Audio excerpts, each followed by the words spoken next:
Good morning, YouTube. Fort Knox Fitness checking in, here to introduce you to the newest member of the family. Here we have Thor, born February 9th. I picked him up approximately 30 days later. He was weighing in at about 11 pounds. He's an Italian Mastiff, otherwise known as a Cane Corso.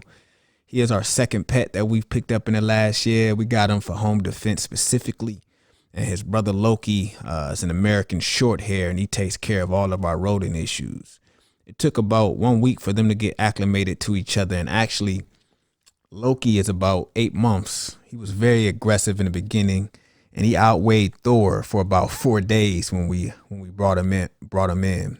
Immediately when we purchased him, we noticed that Thor was not absorbing the dry dog food the breeder had him on. He had very large bowel movements, and he was throwing up quite frequently.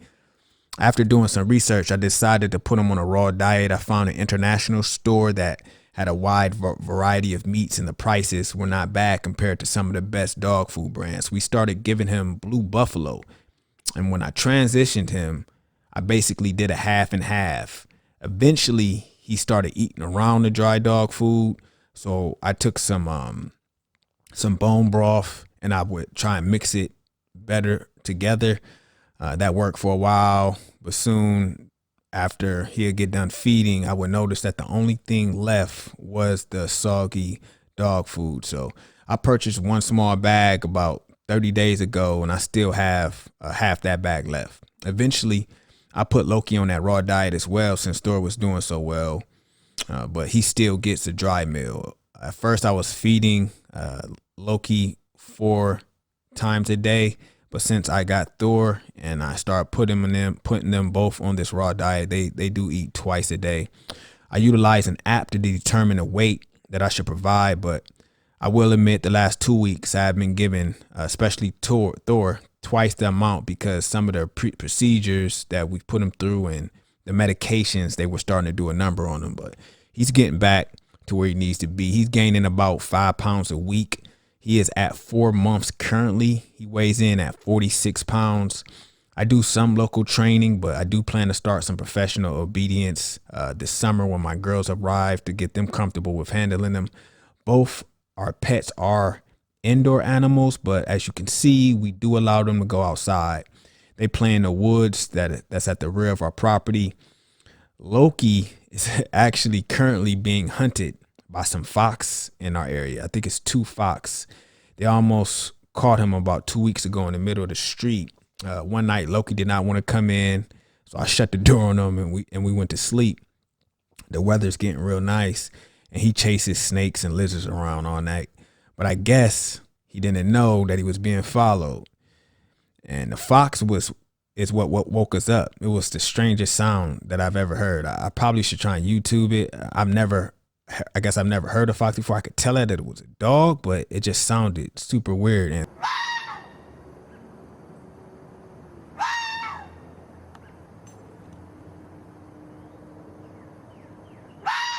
it was so silent outside. That's the only thing that you heard.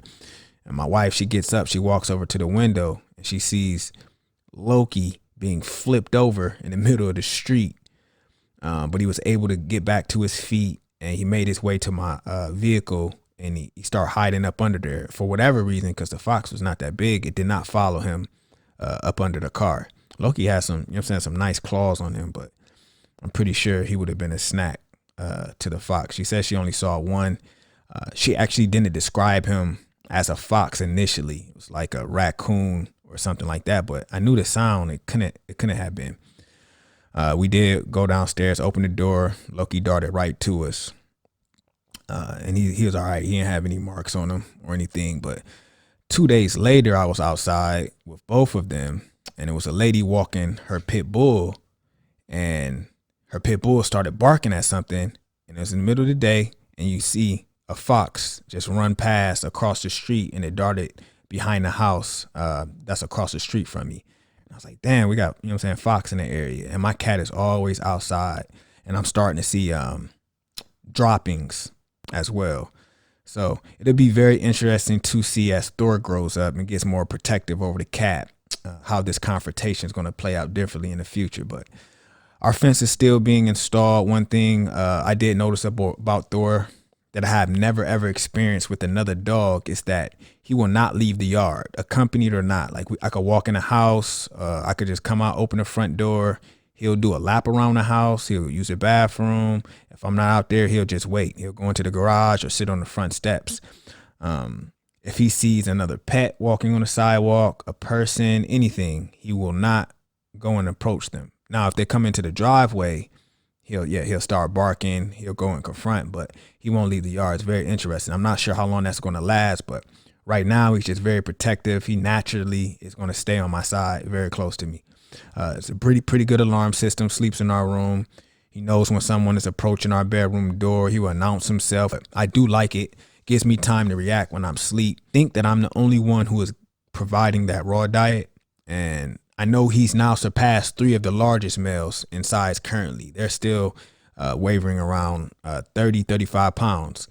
His coat is pretty healthy. His bowel movements are not only less frequent, but they're much smaller in size. I will admit that some of the meals that we give him do give bad gas. As I tinker, try to ensure that he's getting all his proper nutrients. I'm adding spinach, carrots. I want to start implementing sauerkraut. I get some Greek yogurt, just a wide variety of things. The meats, rabbit, goat, chicken, turkey, beef, goose eggs, the whole gambit. I make these ground meatballs where I'll mix turkey, chicken, and beef, all ground meat together. And in the middle, I'll put some type of chicken liver or beef liver. I'll freeze the ball.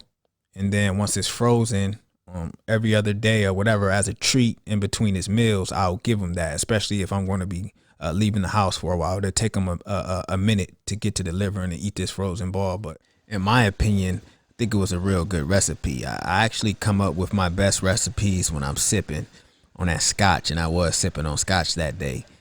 By that liver being in the middle, he knows it's in there. His jaws are so strong. He'll be at it for as long as it takes to make sure that he finishes it off. This is just a nice introduction video I wanted to put together.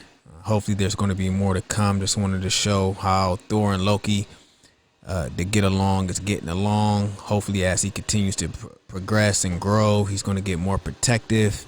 And we got some foxes to catch in the future. But Knox signing off. See you soon.